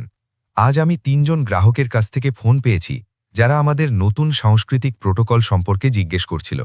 আন্তর্জাতিক বাজারে খবর ছড়িয়ে গেছে যে আমাদের কাছে একজন অসাধারণ সাংস্কৃতিক উপদেষ্টা আছেন। এমনকি 2টো নতুন কোম্পানিও আমাদের সাথে দেখা করতে চেয়েছে। আনন্দ উঠে দাঁড়ালেন। আপনি কি সিরিয়াস? পুরোপুরি সিরিয়াস। ডক্টর সঞ্জয় বললেন, আমি আমার বয়সের অহংকারকে আমার পেশাদারিত্বের উপর প্রভাব ফেলতে দিয়েছিলাম। ওটা আমার ভুল ছিল। আনন্দ সন্তুষ্টির সাথে দৃষ্টিটি দেখলেন। রোহনের ফলাফল মাত্র 3 দিনে কোম্পানির মনোভাব বদলে দিতে শুরু করেছিল। সঞ্জয়, আমি তোমার সততার প্রশংসা করছি। এখন থেকে আমরা কিভাবে একসাথে কাজ করতে পারি? আমি আমার টিমের পুরো সহযোগিতা দিতে চাই, যাতে প্রস্তাবগুলো টেকনিক্যালি নিখুঁত হয়। রোহনের সাংস্কৃতিক জ্ঞান আর আমাদের টেকনিক্যাল জ্ঞান মিলে কাজ করলে তা সেরা হবে। চমৎকার হবে, রোহন বলল। একা আমি টেকনিক্যাল বিষয়গুলো সামলাতে পারতাম না। আমাদের একসাথেই কাজ করতে হবে। ডক্টর সঞ্জয় রোহনের দিকে হাত বাড়ালেন। পার্টনার্স? পার্টনার্স। রোহন রাজি হল এবং শক্ত করে হাত মেলাল। পরবর্তী 1 সপ্তাহে 3টি প্রস্তাব পুরোপুরি তৈরি হয়ে গেল। জাপানি প্রস্তাবে সাংস্কৃতিক উপহার এবং প্রথাগত ভাষার গভীর সম্মান ছিল। ইতালীয় প্রস্তাবে পারিবারিক মূল্যবোধ এবং স্থানীয় সম্প্রদায়ের উপকারের কথা বলা হয়েছিল। আর জার্মান প্রস্তাবটি ছিল কারিগরি দিক থেকে ত্রুটিহীন। দ্বিতীয় সপ্তাহের সোমবার তারা প্রস্তাবগুলো পাঠাতে শুরু করল। প্রথমটি জাপানের জন্য ছিল। পাঠানোর 2 ঘণ্টা পর আনন্দের ফোন বাজল। তিনি ছিলেন হিরোশি ইয়ামা। মশি, মিস্টার শর্মা, তিনি ভারী জাপানি উচ্চারণে ইংরেজিতে বললেন। আনন্দ ফোনটি রোহনকে দিলেন। রোহন তখনই পালিশ করা জাপানি ভাষায় কথা বলতে শুরু করল। ইয়ামা জানতে চাইলেন, রোহন কি সত্যিই 12 বছরের? হাই, জুনি সাইদেসু। হ্যাঁ, 12 বছর। রোহন বিনয়ের সাথে জবাব দিল। সে বোঝাল যে সংস্কৃতির প্রতি সম্মান বয়সের চেয়েও বড়। ওপারে দীর্ঘ নীরবতা ছিল। তারপর ইয়ামামতো বললেন, তিনি রোহনের কথা শুনে মুগ্ধ। তিনি চুক্তিতে আবার বিচার করতে রাজি হলেন। ফোন রাখার পর আনন্দ অবাক হয়ে তাকিয়ে রইলেন। রোহন, তুমি এমন কিছু করলে যা আমার সেরা আলোচকরাও করতে পারেনি। তোমার কেমন লাগছে? ভালো লাগছে, কিন্তু এটি তো মাত্র শুরু। এখন আমাদের সেই প্রতিশ্রুতিগুলো পূরণ করতে হবে যা আমরা দিয়েছি। যখন আমি আমার মায়ের কথা বললাম এবং দেখালাম যে আমি পরিবারের গুরুত্ব বুঝি, তখন তারা আমার উপর ভরসা করতে শুরু করল। আর এখন আমাদের এমন একটি প্রস্তাব তৈরি করতে হবে যা দেখাবে যে আমাদের অংশীদারিত্ব আপনার কোম্পানির কাজ করার এলাকাগুলোকে কিভাবে শক্তিশালী করবে। এটি কেবল মুনাফার কথা হতে পারে না। আনন্দ প্রশংসায় মাথা নাড়লেন। একদিনে তুমি সেই গ্রাহকদের সাথে সংলাপ শুরু করে দিলে যাদের আমরা পুরোপুরি হারিয়ে ফেলেছিলাম। তুমি এই সাংস্কৃতিক সূক্ষ্মতাগুলো এত ভালো করে সামলাতে শিখলে কিভাবে? আমার সবসময়ই আলাদা আলাদা মানুষের প্রতি আগ্রহ ছিল, রোহন জবাব দিল। যখন আপনি সত্যিই কাউকে বুঝতে চান, তখন আপনাকে বুঝতে হবে তারা কোথা থেকে এসেছে এবং তারা কিসের মূল্য দেয়। গভীর সন্ধ্যা এক বিস্ময় নিয়ে এলো। শান্তিদেবী আনন্দের অফিসের দরজায় চোখে জল নিয়ে এলেন, কিন্তু এবার সেগুলো ছিল খুশির জল। মিস্টার আনন্দ, অনেক অনেক ধন্যবাদ, তিনি বললেন। সাফাই টিমের মেয়েরা আজ আমার সাথে এত সম্মানের সাথে ব্যবহার করল। 7 বছরে প্রথমবার আমার এই ইমারতে নিজেকে একজন গুরুত্বপূর্ণ মানুষের মতো মনে হল। শান্তিদেবী, আপনি সবসময় গুরুত্বপূর্ণ ছিলেন। তফাৎ শুধু এতটুকুই যে এখন মানুষ সেটা চিনতে পারছে। আনন্দ নম্রভাবে জবাব দিলেন। রোহনের প্রথম দিন কেমন কাটল? আপনার ছেলে সেই 2টো কোম্পানির আগ্রহ ফিরিয়ে এনেছে যাদের আমরা পুরোপুরি হারিয়ে ফেলেছিলাম। ও চমৎকার কাজ করছে। রোহন তার মাকে জড়িয়ে ধরার জন্য দৌড়ে গেল। মা, তোমার নতুন চাকরি কেমন কাটল? আলাদা খোকা, খুব আলাদা। আমার নিজের একটা অফিস আছে, একটা টিম আছে যাদের কোঅর্ডিনেট করতে হবে, আর মানুষ আমাকে শুধু শুভেচ্ছা জানানোর বদলে শান্তিদেবী জি বলে ডাকছে। আনন্দ মা এবং ছেলের এই মিলন এক অনাবিল তৃপ্তির সাথে দেখলেন, যা তিনি বহু বছর অনুভব করেননি। তিনি দেখছিলেন কিভাবে একটি পরিবার সুযোগ এবং প্রকৃত যোগ্যতার স্বীকৃতির মাধ্যমে বদলে যাচ্ছিল। শান্তিদেবী, রোহন, আনন্দ বললেন, আপনারা কি আজ আমার সাথে রাতের খাবার খেতে চাইবেন? আমি এমন একটি রেস্টুরেন্ট চিনি যেখানে আমরা পরবর্তী পদক্ষেপগুলো নিয়ে আলোচনা করতে পারি। শান্তিদেবী ইতস্তত করলেন, স্যার, আমরা ভালো রেস্টুরেন্টে কিভাবে আচরণ করতে হয় তা জানি না। শান্তিদেবী, আপনি যেমন ঠিক তেমনই থাকুন। অকৃত্রিমতা যে কোনো প্রথাগত শিষ্টাচারের চেয়ে বেশি মূল্যবান। মুম্বাইয়ের কেন্দ্রে একটি অভিজাত রেস্টুরেন্টের রাতের খাবারের সময় আনন্দ নিজের যাত্রা সম্পর্কে আরও অনেক কিছু জানালেন। কিভাবে তিনি পুরনো দিল্লির রাস্তা থেকে মুম্বাইয়ের সবচেয়ে সফল ব্যবসায়ীদের একজন হয়ে উঠলেন। যখন আমি ৩০ বছর আগে মুম্বাই এসেছিলাম তখন আমি কেবল আরবি এবং সাধারণ ইংরেজি বলতে পারতাম, আনন্দ জানালেন। আমি শহরের কেন্দ্রে আমদানিকৃত পণ্য বিক্রি করতাম। আমি একটা সস্তা পেনশনে ঘুমাতাম আর টাকা বাঁচানোর জন্য দিনে একবার খেতাম। আপনি হিন্দি কিভাবে শিখলেন? রোহন জিজ্ঞেস করল। ঠিক যেভাবে তুমি অন্য ভাষাগুলো শিখলে, কৌতূহল, নিষ্ঠা আর প্রয়োজন। আমি জানতাম মুম্বাইয়ে সফল হওয়ার জন্য আমাকে কেবল ভাষাই নয়, ভারতীয় সংস্কৃতিকেও বুঝতে হবে। আপনার কি কখনো মনে হয়নি যে আপনি ভুল জায়গায় আছেন? প্রতিদিন, রোহন। কিন্তু আমি শিখলাম যে যদি আপনি আপনার ভিন্নটাকে সঠিক জায়গায় কাজে লাগাতে জানেন, তবে আলাদা হওয়াটা একটা বড় সুযোগ হতে পারে। শান্তিদেবী আনন্দের কথাগুলো মুগ্ধ হয়ে শুনছিলেন। নিজের ছেলেকে ভালো সুযোগ দেওয়ার জন্য নিজের সংগ্রামের সাথে তিনি মিল খুঁজে পাচ্ছিলেন। মিস্টার আনন্দ, শান্তিদেবী ভীরুভাবে বললেন, আমি কি জিজ্ঞেস করতে পারি আপনি আমাদের এত সাহায্য কেন করছেন? আনন্দ একটু থামলেন, নিজের জবাব নিয়ে ভাবলেন। শান্তিদেবী, যখন আমি রোহনের বয়সের ছিলাম তখন একজন ধনী ব্যবসায়ী আমাকে একটা সুযোগ দিয়েছিলেন যা আমার জীবন বদলে দিয়েছিল। তিনি ক্ষমতা দেখেছিলেন যেখানে অন্যরা শুধু একটা গরিব ছেলেকে দেখত। এখন আমার পালা যে আমি তেমনটাই করি। আর যদি কিছু ভুল হয়, যদি রোহন তার কথা রাখতে না পারে, তবে আমরা অন্যভাবে চেষ্টা করব। কিন্তু আমার মন বলছে আপনার ছেলে আমাদের সবাইকে অবাক করে দেবে, এমনকি নিজেকেও। রাতের খাবার চলতে থাকল। রোহন ব্যবসায়িক কৌশল সম্পর্কে বিস্তারিত প্রশ্ন করল। আনন্দ ছেলেটির প্রশ্নের পরিপক্কতা দেখে অভিভূত হলেন। রোহন, তুমি কি কখনো ভেবেছ বড় হয়ে তুমি কি করতে চাও? আমি আমাদের মতো মানুষদের ভালো সুযোগ পেতে সাহায্য করতে চাই, রোহন বিনা দ্বিধায় জবাব দিল। আমি এমন একটি কোম্পানি গড়তে চাই যা প্রতিভাকে গুরুত্ব দেবে। সেই ব্যক্তি কোথায় জন্মেছে বা তার পরিবারের কাছে কত টাকা আছে সেটা বড় কথা হবে না। আনন্দ হাসলেন। রোহনের মধ্যে তিনি সেই আদর্শবাদ দেখতে পেলেন যা কয়েক দশক আগে তার নিজের ব্যবসায়িক পথকে অনুপ্রাণিত করেছিল। এটি একটি মহৎ লক্ষ্য এবং তোমার কাছে এটি অর্জনের জন্য সব প্রয়োজনীয় হাতিয়ার আছে। যখন তারা সেই রাতে বাড়ি ফিরলেন, শান্তিদেবী আর রোহন কথা বললেন যে কিভাবে মাত্র দুদিনে তাদের জীবন পুরোপুরি বদলে দিয়েছিল। খোকা, তুমি কি নিশ্চিত যে তুমি এই সব দায়িত্ব সামলাতে পারবে? শান্তিদেবী জিজ্ঞেস করলেন যখন তারা তাদের ছোট অ্যাপার্টমেন্টের ছোট রান্নাঘরে রাতের খাবার বানাচ্ছিলেন। আমার ভয় করছে, মা, রোহন স্বীকার করল। কিন্তু আমি এটাও জানি যে এটি আমাদের জন্য একটা আলাদা জীবন গড়ার সুযোগ। যদি আমি এখন চেষ্টা না করি তবে হয়তো এমন সুযোগ আর কখনো পাব না। আমার তোমার উপর ভরসা আছে, খোকা। আমি সবসময় ভরসা করেছি। আমি শুধু চাই তুমি এটা জানো যে যাই হোক না কেন, তুমি যে মানুষটা, তাতেই আমি গর্বিত। রোহন তার মাকে জড়িয়ে ধরল। দায়িত্বের বোঝা অনুভব করলেও সেই নিঃস্বার্থ ভালোবাসার শক্তিও সে অনুভব করল, যা তাকে সবসময় সাহস জুগিয়েছে। মা, আমরা এটি অর্জন করব। আমরা সবাইকে দেখাব যে আমাদের মতো মানুষও পরিবর্তন আনতে পারে। সেই রাতে আনন্দ দেওয়া আন্তর্জাতিক বিজনেস প্রোটোকলের তথ্যগুলো পড়তে পড়তে রোহন সেই চ্যালেঞ্জগুলোর কথা ভাবছিল যা তাকে আগামী কয়েকদিন সামলাতে হবে। সে জানত আনন্দের কোম্পানিতে অনেকেই তাকে নিয়ে সন্দেহ করত। কোনো ছোট ভুল শুধু তার সুযোগই নষ্ট করবে না, বরং আনন্দের সম্মান এবং তার মায়ের নতুন চাকরিরও ক্ষতি করতে পারত। কিন্তু চাপের সাথে সাথে সে এক অদম্য জেদও অনুভব করল। অবশেষে সে নিজের প্রতিভাকে বড় কোনো কাজে লাগানোর সুযোগ পেয়েছিল। তৃতীয় দিনের সকালে রোহন আনন্দের অফিসে পৌঁছাল। শুভ সকাল, রোহন, আনন্দ অভিবাদন জানালেন, যিনি ভোর 6টা থেকেই অফিসে ছিলেন। তুমি কি ভালো করে ঘুমিয়েছ? হ্যাঁ স্যার, আমি সারা রাত পরবর্তী গ্রাহকদের কৌশল নিয়ে ভেবেছি। চমৎকার। আজ আমরা জার্মান কোম্পানির ওপর মনোযোগ দেব। তুমি বলেছিলে যে তারা নিয়মনিষ্ঠা এবং সময়ানুবর্তিতাকে গুরুত্ব দেয়। একদম। জার্মানিতে ব্যবসাকে বিজ্ঞানের মতো মনে করা হয়, রোহন বোঝালো। প্রতিটি বিবরণ নিখুঁত হতে হবে, প্রতিটি সময়সীমা ঠিকঠাক মেনে চলতে হবে এবং যোগাযোগ হতে হবে স্পষ্ট ও সরাসরি। আমাদের কিভাবে তাদের সাথে যোগাযোগ করা উচিত? ইতালীয়দের ঠিক উল্টো, যারা ব্যক্তিগত সম্পর্ককে গুরুত্ব দেয়। জার্মানরা কারিগরি দক্ষতা বা টেকনিক্যাল কম্পিটেন্স এবং নির্ভরযোগ্যতা দেখতে চায়।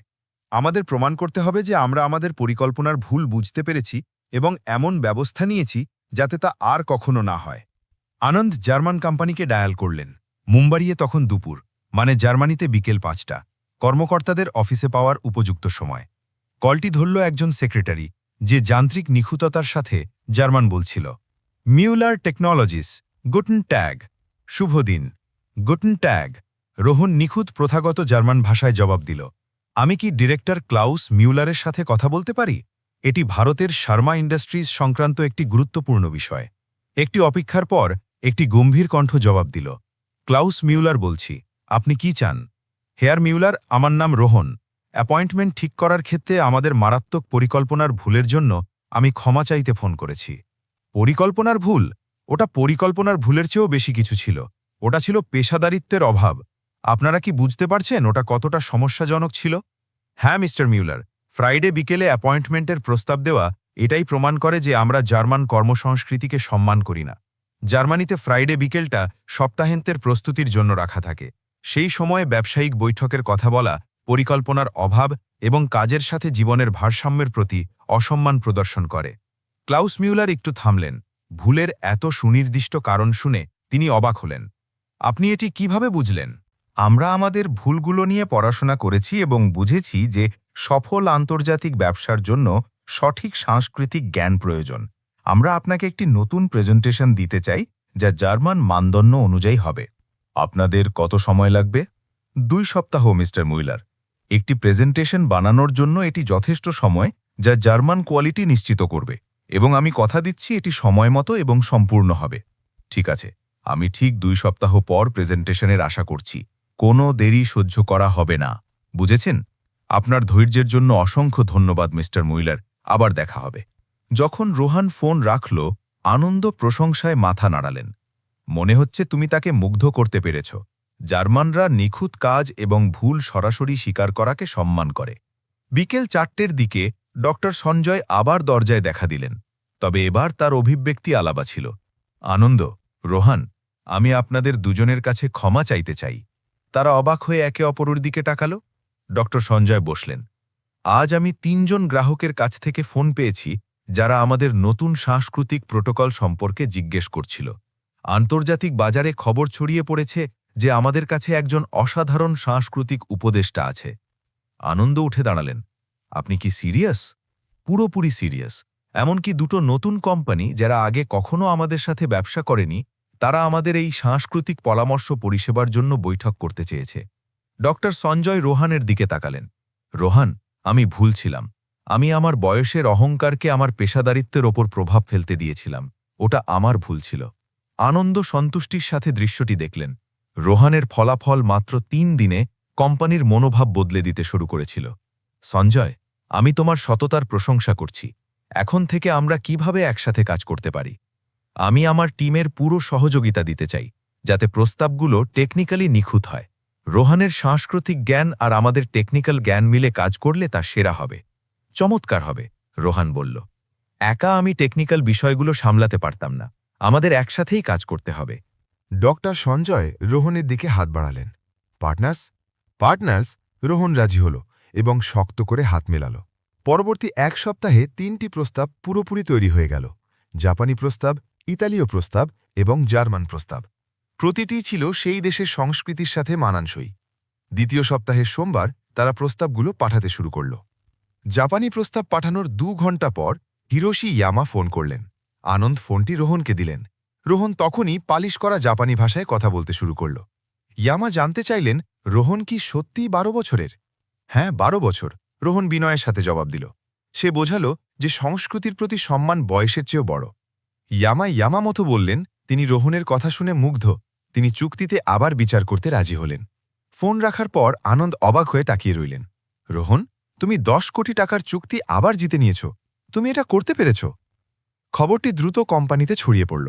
মঙ্গলবার ইটালীয় কোম্পানির পালা ছিল। গুসেপ্পে চিনি ফোন করে বললেন যে রোহনের পাঠানো প্রস্তাব দেখে তার স্ত্রী আবেগপ্রবণ হয়ে কেঁদে ফেলেছেন। তারা চুক্তিতে সই করার জন্য আনন্দ আর রোহনকে ইতালিতে আমন্ত্রণ জানালেন। বুধবার জার্মানি থেকেও সবুজ সংকেত এল। 2 সপ্তাহে রোহন 90 কোটি টাকার চুক্তি ফিরিয়ে আনল। সেই রাতে সবাই মিলে সেলিব্রেট করলেন। কিন্তু গল্পের এক নতুন মোড় বাকি ছিল। কিছুদিন পর ভারতীয় ব্যবসায়িক সংঘ থেকে রাজেশ কুমারের ফোন এল। তিনি জানালেন যে 3টি বড় বহুজাতিক কোম্পানি রোহনকে তাদের কোম্পানিতে নেওয়ার জন্য বছরে 50 লাখ টাকার অফার দিচ্ছে। আনন্দ চিন্তিত হয়ে পড়লেন। তিনি রোহনকে ডেকে সব জানালেন। রোহন, বছরে 50 লাখ টাকা অনেক বড় ব্যাপার। এটি তোমার আর তোমার মায়ের জীবন বদলে দেবে। তুমি চাইলে সেই অফারগুলো গ্রহণ করতে পারো। রোহন ভাবার জন্য সময় নিল এবং তার মায়ের সাথে কথা বলল। শান্তিদেবী বললেন, মিস্টার আনন্দ তোমাকে সুযোগ দিয়েছেন যখন কেউ দেয়নি, কিন্তু 50 লাখ টাকা অনেক টাকা, যা আমি 20 বছরেও কামাতে পারব না। পরদিন সকালে রোহন আনন্দের অফিসে এলো। আনন্দ প্রস্তুত ছিলেন তাকে বিদায় জানানোর জন্য। মিস্টার আনন্দ, আমি সব অফার প্রত্যাখ্যান করেছি। আনন্দ অবাক হলেন। কেন রোহন? ওটা তো একটা ভাগ্য, ফরচুন ছিল। আমি চাই আমরা আপনার কোম্পানির ভেতরেই একটি সাংস্কৃতিক পরামর্শ বিভাগ তৈরি করি, শুধু আমাদের হারানো চুক্তি নয়, বরং ভারতের শত শত কোম্পানিকে আন্তর্জাতিক ব্যবসা করতে সাহায্য করার জন্য। এটা ছেড়ে যাওয়া নয় স্যার, এটা বিনিয়োগ করা। এই প্রজেক্ট সফল হলে তা 50 লাখের চেয়েও অনেক বেশি মূল্যবান হবে এবং হাজার হাজার পরিবারের সাহায্য করবে। আনন্দ স্তব্ধ হয়ে বসে রইলেন। রোহন শুধু টাকা নয়, সে ভারতের আন্তর্জাতিক প্রতিযোগিতার চেহারা বদলে দেওয়ার স্বপ্ন দেখছিল।